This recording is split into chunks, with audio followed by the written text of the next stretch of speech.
সবাইকে জানাই নববর্ষের প্রীতি ও শুভেচ্ছা। সবাই ভালো থাকুন ও সুস্থ থাকুন। আজকে নববর্ষ উপলক্ষে গোপালের এখানে পুজোর আয়োজন করা হয়েছে। এখানে গোপালকে প্রথমে অভিষেক করানো হচ্ছে। প্রথমে এখানে প্লেন জল দিয়ে অভিষেক করানো হচ্ছে, তারপরে এখানে দুধ দিয়ে গোপালের অভিষেক করানো হচ্ছে।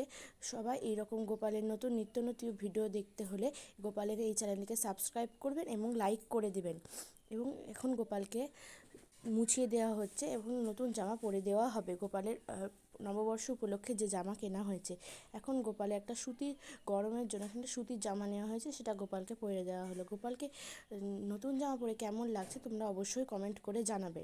এখানে গোপালের জন্য ফল ও মিষ্টান্ন সাজানো হচ্ছে এবং তুলসীপত্র অর্পণ করানো হচ্ছে। আজ বেশি ফুল পাওয়া যায়নি, এই জন্য আমাদের অন্যদিন ফুল পাওয়া যায়, আজ ফুলই পাওয়া যায়নি।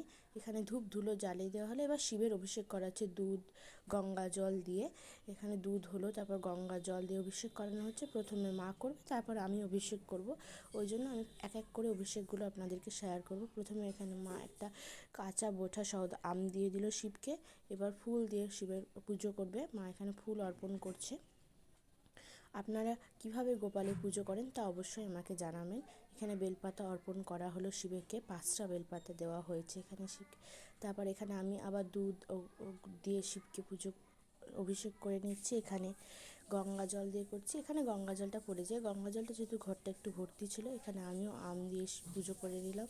এরপর গোপালকে ফুল অর্পণ করে এবং অন্যান্য দেবীকে ফুল অর্পণ করে ভোগ নিবেদন করে আমাদের হয়ে গেছে। এবার আরতিও হয়ে গেল। এইভাবে আমাদের নববর্ষের দিনের পুজো সম্পন্ন করা হলো। সবাই চ্যানেলটিকে সাবস্ক্রাইব ও লাইক করে পাশে থাকবেন।